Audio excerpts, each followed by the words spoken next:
What I want to do is start a little journey where we explore the darker side of Pokemon.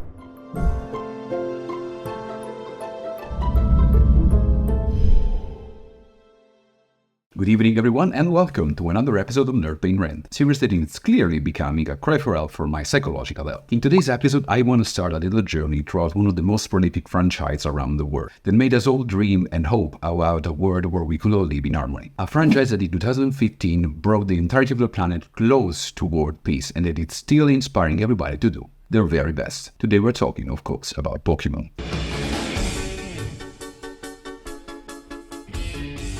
Before we continue, if you enjoy what you've been doing so far and want to support me in this channel, don't forget to leave a like, subscribe and hit the notification bell. And if you want me to analyze anything you might enjoy, leave it in a comment. I want this to be a very open conversation.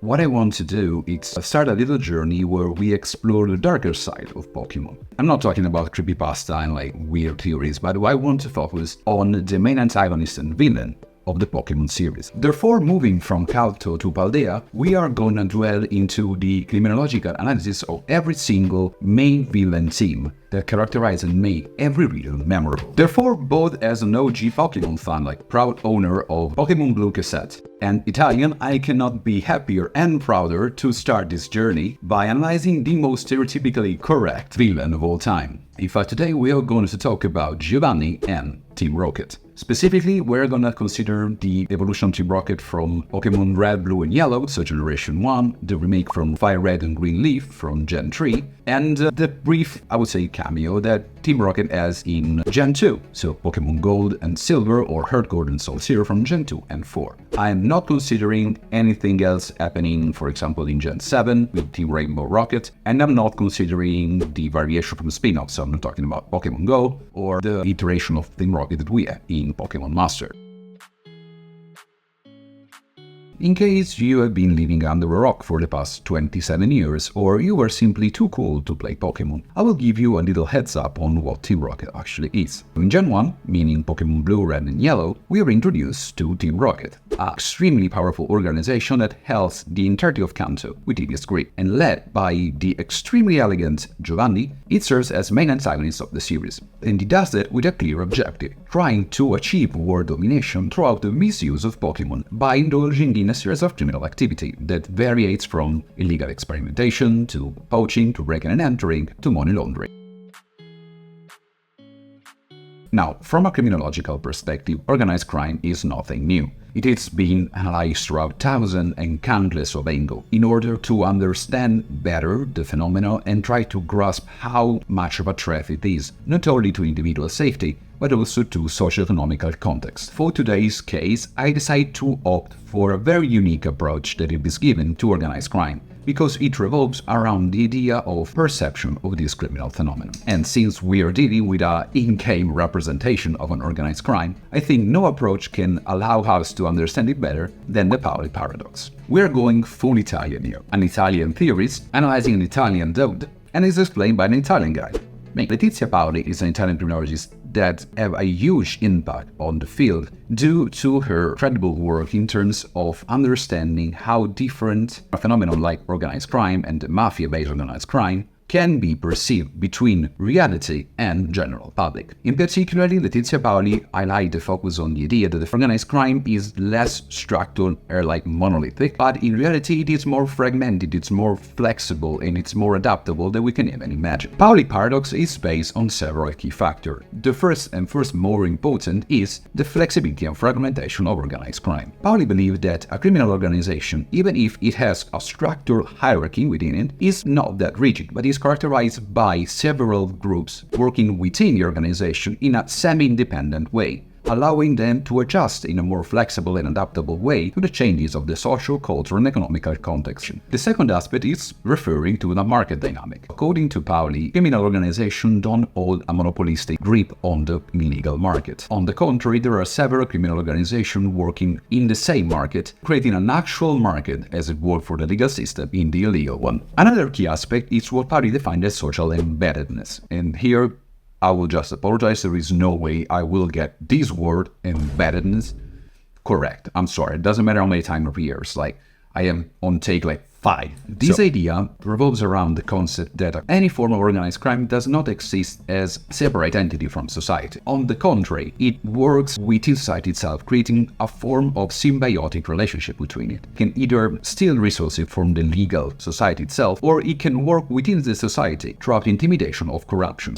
Other key factor of the Powder's approach is the influence of the socio-economic context. Parties theorize that criminal organizations do not exist outside time and space. There is no such a thing as a monolithic idea of mafia. On the contrary, every single criminal organization is influenced and is shaped by the socio-economic context of the specific geographical location it is set, and that can change the way in which criminal organizations actually interact with the legal system. The idea we have of organized crime is crucially different from what it actually is in reality. We do perceive a criminal organization as something that is monolithic, is rigid, it's immutable, while in reality it actually works more as a business. It's more fragmented, it's less structured in a rigid way, and it's more able to adapt according to the challenges and the changes that it can actually face. And because of this lack of rigid structure, it's able to sustain itself and be as dangerous as it actually is.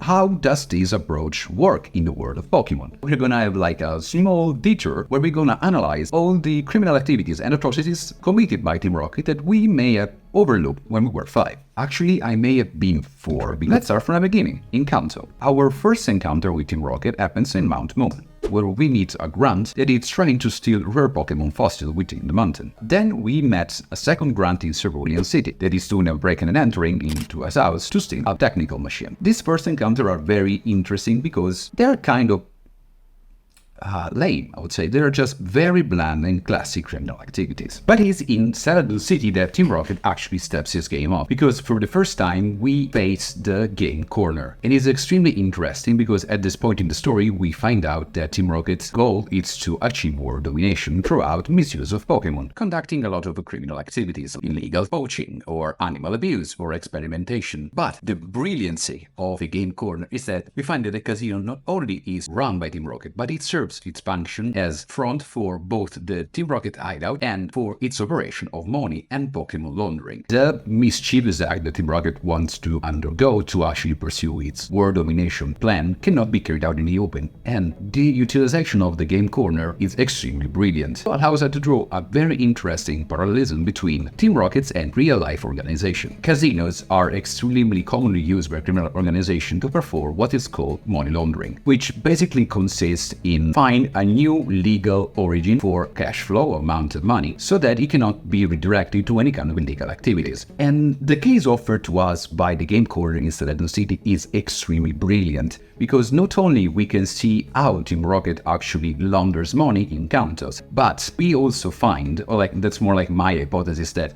the Pokemon that you can get as prize are actually Pokemon that have been illegally poached. But since you cannot do that out in the open, Team Rocket finds its loophole by presenting to the general public the Pokemon they illegally poach as prizes at the casino. But in case any of you guys during the childhood actually use the Pokemon to retrieve the Pokemon, well, you have been an accomplice of Team Rocket illegal activities. But while in Mount Moon, Cerulean City and Celadon City, the events that it's been related to Team Rocket seems pretty mundane, like pretty classic in terms of criminal activities. It's when we meet Team Rocket in Lavender Town that we get a glimpse of the actual power of the organization. Once you go in Lavender Town, you witness illegal activity, from the poaching that leads, for example, to Marowak's death, that culminates in the occupation of the Pokemon Tower. It's insane from a criminological perspective to realize what Team Rocket is actually able to accomplish, because by the use of pure power and intimidation, this organization is able to seize and control a pivotal structure of a city completely unopposed, terrifying in the process both civilians and law enforcement. But after that, the event keeps taking a darker and darker turn, because following the conquest of Pokemon Tower in Lavender Town, we then face the occupation of Saffron City, to completely by sheer force and out in the open to steal the prototype of the Master Ball from Silph Co. And after that, we get an insane revelation where we find out that the final gym leader of the Pokemon League is nobody else than Giovanni, that we just faced as leader of Team Rocket, giving us a deeper and darker understanding on how rooted and influential the connection between Team Rocket and the legal system in Kanto actually are. After the event in Kanto, then we can move on Gen 3, so in the remake Fire Red and Leaf Green, and basically Basically, the events are exactly the same that occurred in the original series. But in the post-game, after we defeat the Pokemon League, we get access to the Sevi Archipelago, a group of islands a little bit outside of Kanto. And in one of them, like 5 Islands, we meet a small branch of Team Rocket. It's interesting because we can see by some cages around the island that we're being carried on some illegal activities like poaching or animal abuse. But the most interesting thing is that by the fight you can find one on the computer, we actually find out that they were conducting researches on forcing Pokemon evolution. And we now reach the most beautiful region, Johto. You see, in Johto, 3 years after the defeat of Giovanni and dismantle of Team Rocket in Kanto, we encounter a new branch of Team Rocket grunts that are in Azalea Town carried on the same old animal abuse that we see in Lavender Town. A small racket based on kidnapping slowpokes and chopping their tails to sell as delicacy. Which, by the way, I would be extremely curious to taste because it sounds extremely tasty. The second major encounter that we have in Johto occurs in Goldenrod City, where we see the Johto branch occupying Pokemon Radio Tower, with the main goal to broadcast a message hoping to reach Giovanni, asking him to resurface and rebuild Team Rocket to its former glory. And then we have our final encounter with Team Rocket, which is probably one of the most iconic moments of the series of Gold and Silver.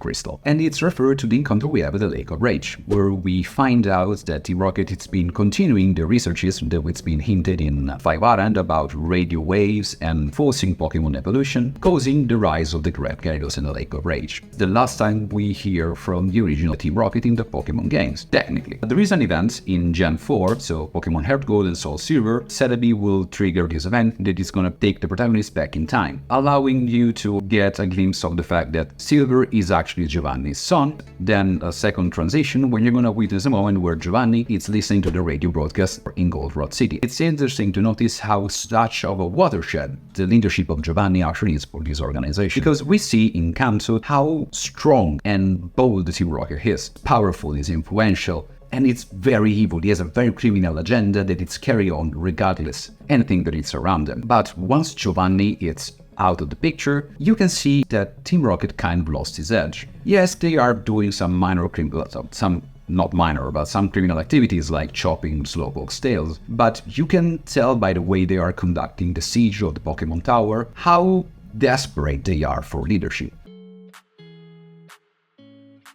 But now, how does the criminological approach proposed by Letizia Paoli apply to the case study of Team Rocket? Letizia Paoli's approach is based on the concept of representation and how the general perceived idea of criminal organization does not coincide with reality. Criminal organizations are not as strong, as hierarchical and monolithic as we think they are, but in a way more fluid and adaptable. How does this apply to the Team Rocket case? Well, the first key aspect that we need to consider is the fragmentation and flexibility. From an overall perspective, Team Rocket can be simply been considered as a criminal organization, with Giovanni on top and people strictly following their order. But the way in which the criminal activities are carried on between Kanto and Johto shows a lot of fluidity and flexibility. Yes, Giovanni is the one actually giving order, but we meet so many grunts and individual lieutenants carry on their own action in a semi-independent way. Every time you defeat a grunt, the organization doesn't crumble, they just show up with a different intent and a different criminal agenda, showing us a perfect representation of the network that is created between individual cells among regions. The Paoli actually theorized it's what carries and allow criminal organization in real world to stay alive. The second aspect that we have to consider is the more related to the market dynamics, and I think that Team Rocket represents a perfect example of a very interesting application of this approach. Team Rocket doesn't simply focus and specify on just a single criminal aspect. On the contrary, it diversifies because the entire organization is carried on as a business operation. Team Rocket moves from fossil trading to breaking and entering to money laundering to intimidation to racketeering to corruption to animal abuse and illegal experimentation, showing us a very diversified criminal landscape, where single individuals or groups are able to cooperate to generate the maximum profit to benefit the entirety of the organization. And for the final aspect, I decide to combine the two final key factors, both the social embeddedness environment, and social and economical context, and how it influenced the Team Rocket activity. Because I do think those two elements combine together perfectly in the case study offered to us by Giovanni's organization. Throughout the game, we do understand how rooted and completely unstoppable Team Rocket is, and how strong is the grip that the organization holds on Kanto. And we found like the best and most terrifying example in the siege of Saffron City. Terrifying if analyzed by a chronological perspective. The fact that a single organization is able to take control over an entire city completely out in the open during the daylight, it's scary, because it shows how strong and unstoppable the Team Rocket perceive themselves, knowing that there is nobody in the entirety of the Kanto that will be able to stop them. And alongside this pure demonstration of sheer power, we have many elements that show how rooted and strong is the interconnection between Team Rocket and the legal system of Kanto. Because we witness it in Citadel City, when the chance of Team Rocket has to run the Pokemon Corner, the simple task of infiltrating within Sealfast Co., or most shockingly, the fact that Giovanni, the leader of a criminal organization, is actually a gym leader. A mafia boss is actually the mayor of one of the most important cities. And this kind of example shows us how symbiotic or parasitic the relationship between the legal organizations and Team Rocket actually it is in Kanto, and allows us also to have a way to understand how Team Rocket was actually able to wield the entirety of the region within the palm of their hands. And now you have it, guys. Thanks to Public Paradox, we understand that criminal organizations are not as monolithic as they may appear, but on the contrary, they are way more fluid, fragmented, and adaptable. And the next time somebody is gonna come to you and say, "You're still talking about Pokemon? Isn't it a little bit of a child thing?" You can go, "Well, actually, in Pokemon Blue, Red, and Yellow, we have a perfect example on how criminal organizations are structured, and they can exert their influence to shape socio-cultural context." And you. But what do you guys think? Do you think other theories can be applied? Please let me know in the comments down below. And if you enjoy my rant on Pokemon for the past 10-20 minutes, please don't forget to like, subscribe, hit the notification bell. You know, like, I don't know what's going on. Just click everything to be sure. I'm an idiot because I forgot to add this part to the first 10 videos. So, if you want to hear me ranting and screaming on a semi-daily basis, please don't forget also to check the other social media pages like TikTok and Instagram, and the second I find out, Spotify. Sorry for the weird change in not only the background but also my hairstyle. And keep supportive in case you actually want me to have this thing paving my rent.